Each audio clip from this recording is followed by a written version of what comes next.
अगर मैं सच कहूं तो आज का ये वीडियो जो है ये मैं सरकार की हाइपोक्रेसी से परेशान होकर बना रहा हूं। पिछले कई दिनों से सरकार की ओर से जो बयान दिए जाते रहे हैं, जो उनकी करनी और कथनी में फर्क होता है, जो नरेंद्र मोदी जो कहते हैं और जो करते हैं, उसके खिलाफ गुस्से में इस वीडियो को मैं बना रहा हूं। हमने देखा था लोकसभा चुनाव और उससे पहले भी प्रधानमंत्री का महिलाओं के प्रति किस तरह का रवैया रहा था। जब महिलाएं कुश्ती खिलाड़ी प्रधानमंत्री से समय मांग रहे थे, तभी प्रधानमंत्री उन्हें समय नहीं देते हैं। लोकसभा चुनाव के समय यही प्रधानमंत्री मन से प्रज्वल रवन्ना के लिए वोट मांगते हैं, जबकि उनकी पार्टी के नेताओं को पता होता है कि प्रज्वल रवन्ना ने क्या कुछ किया हुआ है, किस तरह की शिकायतें उनके खिलाफ लगातार आ रही है। लेकिन उसके बाद अब महाराष्ट्र में विधानसभा चुनाव आ रहे हैं, तो यही प्रधानमंत्री एक बार फिर से मन से झूठ बोलते हैं और उसी मंच पर बैठे हुए कुछ किरदारों के बारे में मैं आपको बताना चाहता हूं। लोगों की जो याददाश्त होती है वो बहुत कमज़ोर होती है और इसलिए मेरे आपसे अपील है कि आप इस वीडियो को पूरी तरह से देखें, ताकि आपको समझ में आए कि क्या ये वाकई महिलाओं के लिए काम करते हैं या नहीं और इनकी सच्चाई क्या है। जैसे कि मैंने कहा, लोकसभा में महाराष्ट्र में बीजेपी और उनके साथ में जो पार्टियां शामिल है, दोस्तों, उन्हें करारी हार मिली। वो जिस तरह से नतीजों की उम्मीद कर रहे थे वे उन्हें नहीं मिल पाए और उसके बाद महाराष्ट्र में नई योजना को लाया गया है, लाडली बहन योजना के नाम से, जिसके तहत ये कहा जा रहा है कि महिलाओं को 15,000 रुपये दिए जाएंगे। इसी तरह की एक कार्यक्रम जिससे लखपति दीदी कार्यक्रम कहा जाता है, उसके लिए जलगांव में, महाराष्ट्र के जलगांव में रविवार को प्रधानमंत्री नरेंद्र मोदी भी आए हुए थे। प्रधानमंत्री मोदी के साथ मंच पर देवेंद्र फडणवीस, एकनाथ शिंदे, अजीत पवार, हर कोई मौजूद था। तो मंच से बात करते हुए प्रधानमंत्री मोदी ने कहा कि जो भी महिलाओं के खिलाफ अत्याचार कर रहे हैं वो एक बहुत ही गलत काम कर रहे हैं, उनके खिलाफ कड़ी कार्रवाई की जानी चाहिए और जो लोग उन्हें बचाने की कोशिश कर रहे हैं वो एक तरीके से पाप कर रहे हैं। और ये जब बात हो रही है तो मंच पर ऐसे शख्स भी ताली बजाता है जिसकी पोल खोल मैं आपके सामने 1-2 मिनट में करने वाला हूँ। पहले आप सुनिए कि प्रधानमंत्री ने आखिर कहा क्या।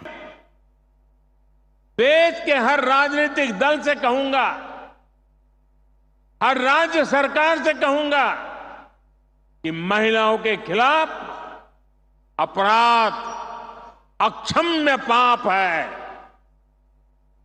दोषी कोई भी हो वो बचना नहीं चाहिए। तो जैसे कि आपने सुना, प्रधानमंत्री एक तरीके से सक्षम में पाप कहते हैं कि इन्हें कोई और से नहीं बचाना चाहिए। और उसी मंच पर बैठे हुए थे देवेंद्र फडणवीस। ये महाराष्ट्र के उप मुख्यमंत्री है, नरेंद्र मोदी की पार्टी बीजेपी से ही आते हैं और महाराष्ट्र की जो राजनीति है उसके केंद्र बिंदु में एक तरीके से देवेंद्र फडणवीस लगातार मौजूद है। और ये साथ ही साथ अजीत पवार और एकनाथ शिंदे से मिलकर अब सभी महिलाओं को कहते हैं, हम आपके भाई हैं, हम आपकी रक्षा कर रहे हैं। जब बदलापुर में मामला होता है तो छोटी बच्चियों के साथ एक तरीके से जो अत्याचार करने की कोशिश की जाती है और लोग विरोध करते हैं, तब यही लोग कहते हैं कि ये राजनीति से प्रेरित है। लेकिन फिलहाल मैं ये बात कर नहीं रहा हूँ। दोस्तों, जैसे कि मैंने कहा, लोगों की याददाश्त पुरानी होती है या नहीं होती है, उन्हें याद नहीं रहता कि क्या कुछ हुआ है। इसलिए मैं आपको 2-3 साल पीछे लेकर जाना चाहता हूँ। प्रधानमंत्री को भी कहना चाहता हूं, आप जिन लोगों को कह रहे हैं ना कि ऐसे लोगों को ना ही बचाना चाहिए, वही आपके साथ मंच पर बैठे हुए हैं और उसमें से एक शख्स देवेंद्र फडणवीस है। दोस्तों, मैं बात कर रहा हूं साल 2021 की। 2021 में महाराष्ट्र में उद्धव ठाकरे मुख्यमंत्री थे, महाविकास आघाड़ी सरकार थी और उस समय एक खबर सामने आई। आप ज़रा ध्यान से सुनिएगा। जैसे कि कहा जाता है कि क्रोनोलॉजी को समझिए, तो आप इस क्रोनोलॉजी को लगातार समझिएगा। मैं आपको वीडियो के साथ प्रूफ देता हूं और बताता हूं कि इनके लिए महिलाओं का रक्षण केवल राजनीति का एक हथियार है और जैसे ही इनका फ़ायदा होता है ये महिलाओं के बारे में भूल जाते हैं। तो जैसे कि मैंने कहा, बात है 2021 की। उद्धव ठाकरे महाराष्ट्र मुख्यमंत्री थे और उस समय एक महिला ने कथित तौर पर आत्महत्या की थी। उनका नाम था पूजा चव्हाण। 22 साल की ये महिला है। इन्होंने कथित तौर पर बालकनी से कूदकर आत्महत्या की थी। आपने देखा होगा, मैंने 2 बार कथित तौर पर कहा। वो इसलिए कहा क्योंकि शुरुआत में इसे आत्महत्या बताई जा रही थी, लेकिन उस समय उद्धव ठाकरे की ही एक मंत्री थे, संजय राठौड़, उनकी पार्टी से आते थे। उस समय वो उद्धव ठाकरे के साथ थे और वो मंत्री थे। आरोप ये लगा था कि दोस्तों की ये संजय राठौड़ और पूजा चव्हाण के बीच एक तरीके से लगातार बातचीत होती थी। कुछ दिन पहले ही 90 मिनट तक का बातचीत हुई थी। वो एक दूसरे को जानते थे, इनकी तस्वीरें आई थी और एक तरीके से पूजा चव्हाण ने जो आत्महत्या किया है उसके लिए संजय राठौड़ को दबाव बनाने के लिए जिम्मेदार बनाया जा रहा था। जैसे कि मैंने कहा, उस समय उद्धव ठाकरे थे महाराष्ट्र के मुख्यमंत्री, देवेंद्र फडणवीस विपक्ष में थे और वो थे लीडर ऑफ ऑपोजिशन। अब मैं आपको जो एक वीडियो दिखा रहा हूँ वो फरवरी 2021 की है। तब देवेंद्र फडणवीस ने कहा था कि ये संजय राठौड़ जो है, जिनके खिलाफ ये आरोप लगे हैं, उनको इस्तीफा देना चाहिए, उनके खिलाफ कड़ी कार्रवाई करनी चाहिए और उन्हें जेल में भी भेजना चाहिए क्योंकि कई सबूत मौजूद हैं। देवेंद्र फडणवीस ने तब क्या कहा था, सुनिए। प्रकार के एविडेंसेस इस पूरे मामले में दिखाई पड़ते हैं। प्रायः ऐसे मामलों में इतने ज़्यादा एविडेंस कभी हाथ में नहीं आते और ऐसे खुले मामले में भी 20 दिनों तक सरकार उनको बचाती रही, सरकार का उनको आशीर्वाद रहा और जब तक पूजा को न्याय नहीं मिलता तब तक भारतीय जनता पार्टी का संघर्ष चलता। अब जब ये सामने आए मुद्दे और जैसे कि आपने सुना, हम सबको लगा कि ठीक है, अगर कोई भी मंत्री इसके लिए जिम्मेदार है तो उसके खिलाफ कार्रवाई होनी चाहिए। इसी तरह से फरवरी में ही विधानसभा के सत्र में एक दिन पहले कहा था उन्होंने, महाविकास अघाड़ी के जो नेता है उनके आशीर्वाद है इसी संजय राठौड़ पर, जिन पर ये लगातार आरोप लगते जा रहे थे और दबाव बनाया जा रहा था कि उनके कारण एक महिला ने आत्महत्या की। और उन्होंने कहा था कि महिला सुरक्षा को लेकर ये सरकार गंभीर नहीं है, बीजेपी इस मुद्दे को उठाएगी, ये बात भी उन्होंने कहा था। फिर से सुनिएगा दूसरा बाइट, उन्होंने क्या कहा था। संजय राठौड़ इन्होंने इस्तीफा देना ही चाहिए, ऐसा हमारा मत है। वो इस्तीफा नहीं दे रहे, इसका सीधा अर्थ है कि उनके वरिष्ठों का उनको आशीर्वाद मिल रहा है कि आप कुछ भी कीजिए, हम उसके ऊपर ध्यान नहीं देंगे। और भारतीय जनता पार्टी ने इस पर आंदोलन छेड़ा है।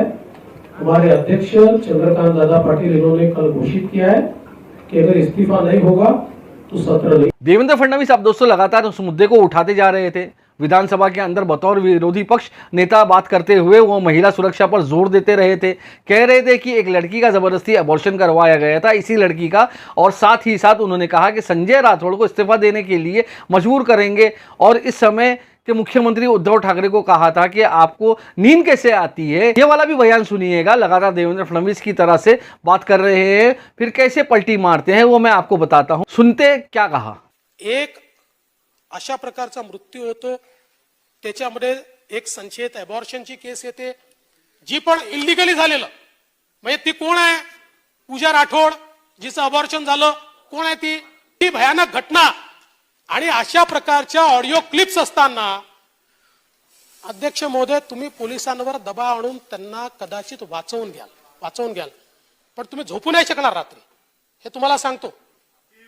रात्री झोप येणार नाही तुम्हाला। अब मैं दोस्तों एक और वीडियो आपको दिखा रहा हूं। मैं जानबूझकर ये सारे वीडियो आपको दिखा रहा हूं कि आप देखिए कि बीजेपी जब विपक्ष में होती है, सब एक मुद्दे को कैसे उठाती है और सरकार में आती है तो उसका रवैया कैसे बदल जाता है। और ये देवेंद्र फडणवीस की बात कर रहा हूं। इसी मुद्दे को एक और बार बात करते हुए फडणवीस ने कहा था, जैसे कि एक पिक्चर नहीं आई थी no one can kill Jessica, उन्होंने कहा उसी तरीके से इस मामले में कोई कार्रवाई होगी। किसी के खिलाफ कोई भी आरोपी जो है, जिसके खिलाफ ये लगातार कह रहे थे संजय राठौड़, उन पर कोई कार्रवाई नहीं होगी, उस महिला को इंसाफ नहीं मिलेगा। फडणवीस ने no one can kill Jessica से लेकर इस मुद्दे को जोड़ा था। ये वाला भी बयान आप सुनिए। काही फार कारवाई होईल असं आता तरी मला दिसत नाही। म्हणजे एक सिनेमा आला होता नो वन किल जेसिका, तशी परिस्थिती याच्यामध्ये होणार आहे हे अगदी स्पष्टपणे दिसतंय। सरकारचं पूर्ण आशीर्वादानं हे सगळं चाललेलं आहे। पोलीस हे प्रकरण जेवढं दाबता येईल तेवढं दाबतायत आणि मला आता तरी असं दिसतंय की सरकारची भूमिका हीच आहे की कुठल्याही परिस्थितीत हे प्रकरण दाबायचं। अब जैसे बात आगे बढ़ती गई, देवेंद्र फडणवीस ने यह कहा दोस्तों कि उनके पास संजय राठौड़ और उस महिला के बीच कुछ ऑडियो क्लिप्स मिले हैं और उस ऑडियो क्लिप से पता चलता है कि उनके बीच में रिश्ते किस तरह से थे और देवेंद्र फडणवीस उस मुद्दे को अंत तक उठाएंगे।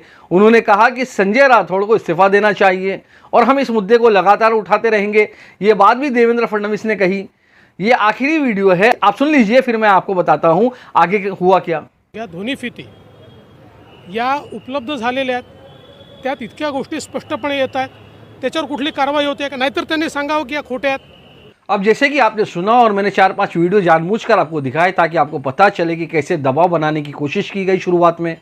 चलिए हम मानते हैं कि ये जो है अच्छे काम कर रहे थे देवेंद्र फडणवीस की एक के खिलाफ आरोप लगा है कि वो शख्स मंत्री है, तो उस महिला को न्याय कैसे मिलेगा, और उन्होंने इसीलिए लगातार दबाव बनाया। हुआ ये कि संजय राठौड़ ने इस्तीफा दे दिया। याद रखिएगा, संजय राठौड़ जिन पर ये आरोप लगे उनके इस्तीफा देना पड़ा, उन्हें इस्तीफा देना पड़ा था। ये मामला लगातार चलता रहा। फिर आता है साल 2022 में जब सरकार बदल जाती है दोस्तों, तब एकनाथ शिंदे, आपको पता है किस तरह से पहले वो यहाँ से गुजरात गए, गुवाहाटी गए, फिर गोवा गए और फिर मुंबई में आए थे। देवेंद्र फडणवीस से मिलकर सरकार बनाई थी, वो मुख्यमंत्री बन गए थे एकनाथ शिंदे, और देवेंद्र फडणवीस को उप मुख्यमंत्री बनाया गया था।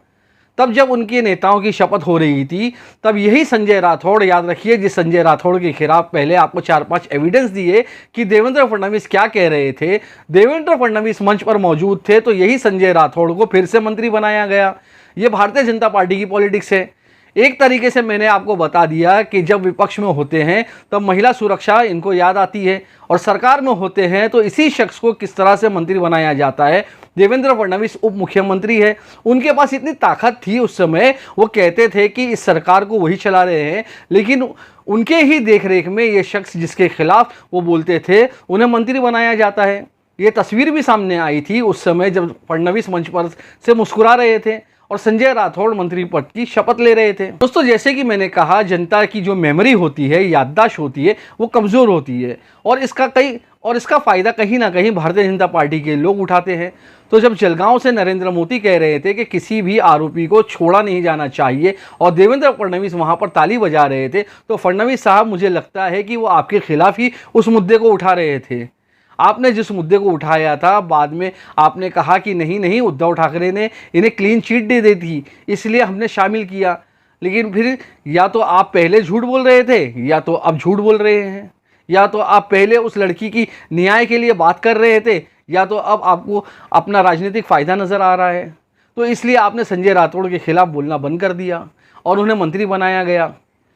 अब मैंने आपको जैसे कि कहा, चुनाव से पहले ये सरकार अपने आप को महिलाओं के भाई बताती थी, कहती है कि हम महिलाओं की रक्षा के लिए है, हम महिलाओं की रक्षा करेंगे। अजीत पवार को गुलाबी कलर की जैकेट पहनकर हर जगह पर नजर आने लगे। सच्चाई ये है कि जो मैं आपको बता रहा हूँ, ये कहते कुछ है, करते कुछ है। मैं आपको एक और उदाहरण देता हूं। साल 2022 में बीजेपी की उस समय के अध्यक्ष थे महाराष्ट्र के चंद्रकांत पाटिल, और उन्होंने सुप्रिया सुले, जो कि सांसद है बारामती से और शरद पवार की बेटी है, उनके बारे में कहा था कि घर पर जाओ, जाकर खाना बनाओ। यानी इन्होंने एक तरीके से महिला की तुलना किशन से कर दी थी। तब ना उनकी भाई रक्षा करने की बात कर रहे थे।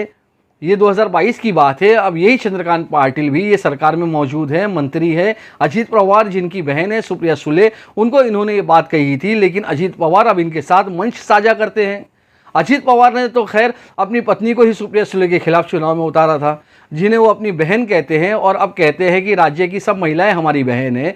और अब एक और घटना मैं आपको बताता हूँ।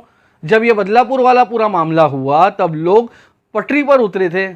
उन्होंने जो 2 बच्चियां हैं 3 साल 10 महीने की, उनके न्याय की मांग की थी। तो बदलापुर के पूर्व मेयर है वामन महात्रे, इनसे जब एक महिला पत्रकार ने सवाल पूछा और उस मुद्दे पर उन्होंने आक्रोश से सवाल पूछा, तब इन्होंने कहा कि तुम इतने गुस्से में क्यों हो, तुम्हारा रेप हुआ है क्या? इस तरह के बयान वामन महात्रे की ओर से दिए गए थे। वो भी सरकार का हिस्सा है, हालांकि अब वो मंत्री नहीं है, लेकिन वो शिवसेना एकनाथ शिंदे गुट से जुड़े हुए हैं। तो दोस्तों, सवाल साफ है यहाँ पर कि इनके करनी और कथनी में जो अंतर है वो मैंने आपको दिखाने की कोशिश की है। ये कहते कुछ है, करते कुछ है। प्रधानमंत्री महिला आरक्षण की बात करते हैं, वहाँ पर प्रज्वल रेवन्ना कई दिनों तक विदेश में घूमते रहते हैं, कोई कुछ नहीं कहता है। कुश्ती खिलाड़ी जो है हमारी, वो लगातार प्रदर्शन करते रहते हैं, प्रधानमंत्री उनसे मिलते नहीं हैं। लेकिन जैसे ही विपक्ष का कोई राज आ जाता है, वहाँ पर एक के बाद एक बड़े बयान दिए जाते हैं। जब भाजपा विपक्ष में होती है महाराष्ट्र में, तब सरकार को कहती है कि आपको नींद कैसे आती है, आप एक शख्स को कैसे बचा रहे हैं। तो जैसे ही सत्ता में आती है, मंच पर मौजूद रहते हुए इसी संजय राठौड़ को वो मंत्री पद की शपथ दिलाती है। तो ये सच्चाई है इस सरकार की। जैसे कि मैंने कहा कि बाद में जब मैं बयान देख रहा था, तो एक फ्रस्ट्रेशन के तहत मैंने इस वीडियो को बनाया है, इस सरकार की हाइपोक्रेसी को एक्सपोज करने के लिए। शुक्रिया दोस्तों, मैं मलिक फरीदी, खबर एक्सप्रेस।